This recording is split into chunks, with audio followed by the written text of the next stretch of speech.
citizens paralyzed by gas attacks. The year is 1944. America stands poised on the brink of victory in World War II. But on the home front, a different kind of terror grips the small town of Mattoon, Illinois. Far from the battlefields of Europe and the Pacific, residents are falling victim to a mysterious assailant, dubbed the Mad Gasser. This wasn't an enemy invasion, nor a chemical weapons attack.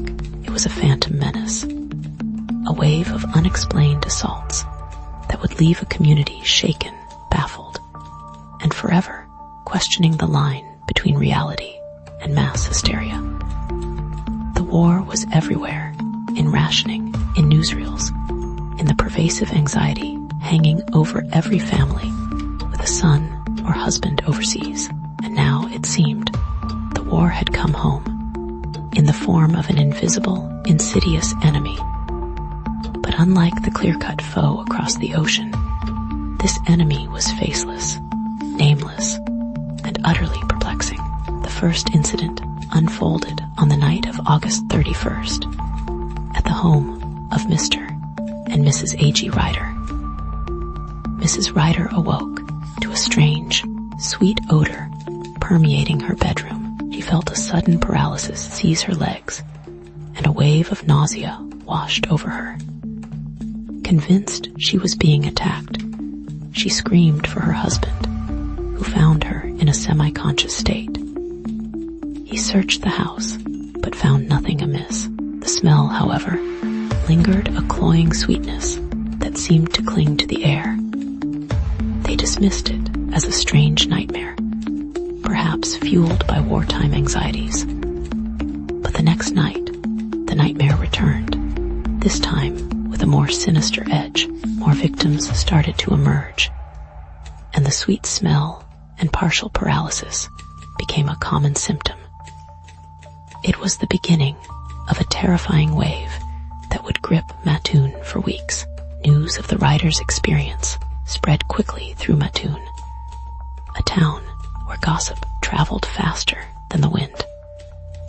Soon, other residents began reporting similar experiences: a sweet, sickly odor, followed by nausea, vomiting, and partial paralysis. The local newspaper, the Mattoon Journal-Gazette initially downplayed the incidents, attributing them to wartime nerves and overactive imaginations. But as the reports multiplied, and as the descriptions became more consistent, a sense of unease began to settle over the town. People started locking their doors, boarding up their windows, and whispering about a phantom attacker lurking in the shadows. The fear was palpable, fueled by the uncertainty of the war and the terrifying mystery unfolding in their own backyards. The Mattoon Police Department, led by Chief C. Cole, found themselves utterly overwhelmed.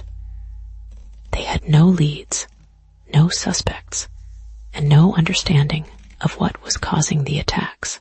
Initial investigations focused on the possibility of a gas leak or an industrial accident, but these theories were quickly dismissed. The victims reported the strange, sweet smell, but analysis of samples taken from the affected homes revealed no trace of any known gas. The police were baffled, and the community grew increasingly frustrated and fearful. Was it a prankster, a saboteur, or something far more sinister? As the days turned into weeks, the pressure mounted on law enforcement to find answers before the unknown assailant was too successful. As the attacks continued, theories abounded. Some believed it was a lone madman, a disgruntled local seeking revenge on the community. Others speculated it was the work of Nazi saboteurs, attempting to sow chaos and fear on the home front. The Journal-Gazette fueled the speculation, running sensational headlines and printing lurid descriptions of the attacks. The media frenzy only intensified the panic, creating a climate of suspicion and paranoia. Neighbors turned on neighbors, accusations flew, and the once peaceful town of Mattoon descended into a state of near hysteria. The police seemed no closer to solving the mystery as the reports grew more surreal. One of the most unsettling aspects of the Mad Gasser phenomenon was the apparent targeting of specific victims. Many of those affected were women living alone, or with small children, fueling speculation that the attacker was motivated by sexual deviancy or a desire to terrorize vulnerable individuals. Some victims reported seeing a shadowy figure lurking outside their windows before the attacks, adding to the sense of dread and vulnerability. The descriptions of the figure varied widely, but the common thread was a sense of menace and otherness. This targeting amplified the fears, because women were already anxious about the war and were afraid to leave their homes unguarded. However, amidst the fear and speculation, a dissenting voice emerged. Dr. D.C. McLean, a local physician, began to question the validity of the attacks. He argued that the symptoms reported by the victims were consistent with mass hysteria, a psychological phenomenon in which anxiety and fear can manifest as physical symptoms. McLean pointed to the wartime stress, the constant barrage of bad news, and the heightened state of alert in Mattoon as factors that could contribute to mass hysteria. His theory was initially dismissed by many, but it gained traction as the weeks went on, and the attacks became more bizarre and inconsistent. Dr. McLean became a controversial figure, facing criticism from those who believed he was downplaying the seriousness of the situation. The turning point in the Mad Gasser saga came with the attempted assassination of Mrs. Leonard Burrell.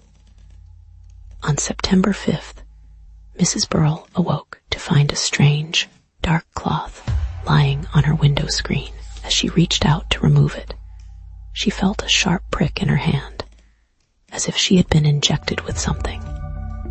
She immediately experienced the familiar symptoms of the gas attacks: nausea, vomiting, and partial paralysis. But this time, there was physical evidence: the cloth on the screen, the needle prick in her hand.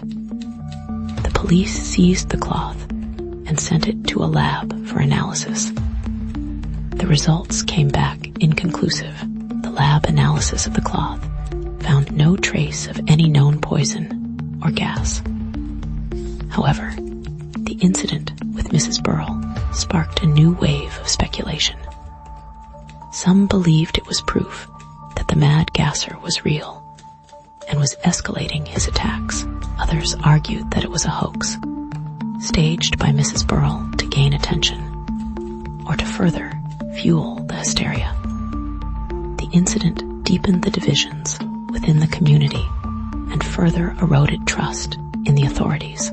The case was turning more and more bizarre, and the police were struggling to catch up as the suspect seemingly vanished into thin air.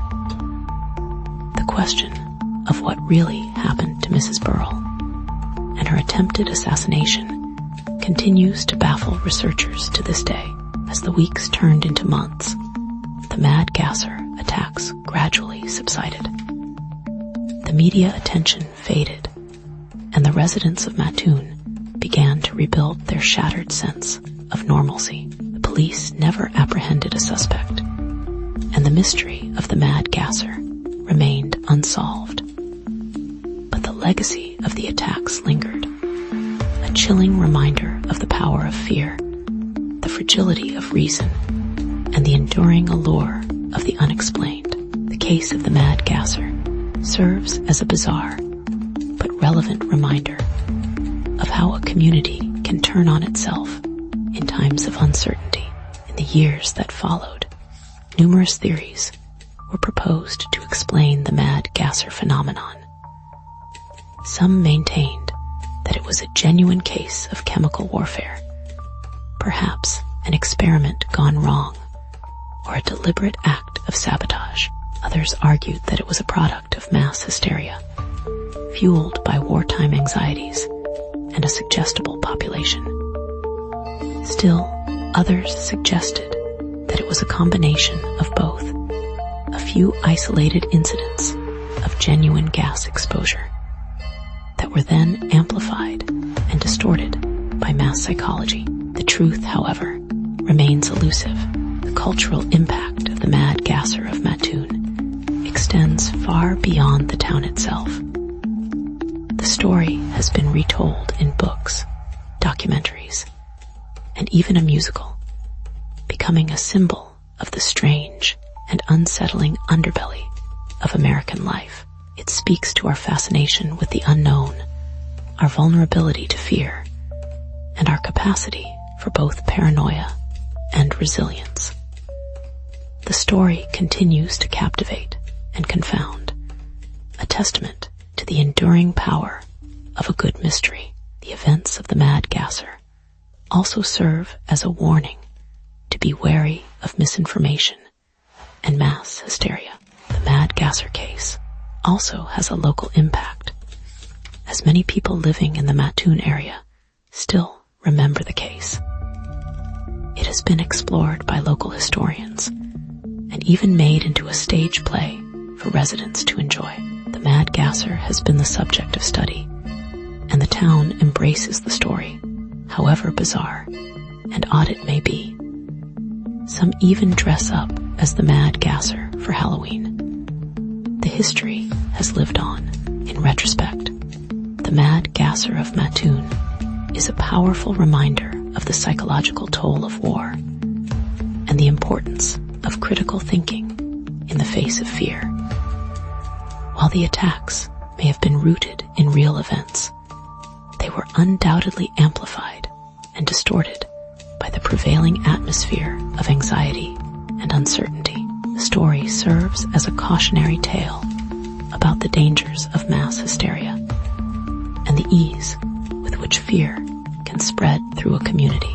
The irony of the mad gasser of Mattoon is that in a town already gripped by the very real anxieties of World War II, the greatest threat turned out to be an unseen, unidentified, and possibly non-existent assailant. While young men were fighting and dying on distant battlefields, the residents of Mattoon were battling an invisible enemy within their own homes.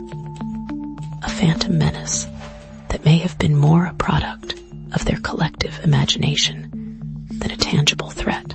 This makes it a unique case in American history. The mad gasser of Mattoon remains a chilling enigma. Was it a sinister plot, a psychological contagion, or a bizarre confluence of both?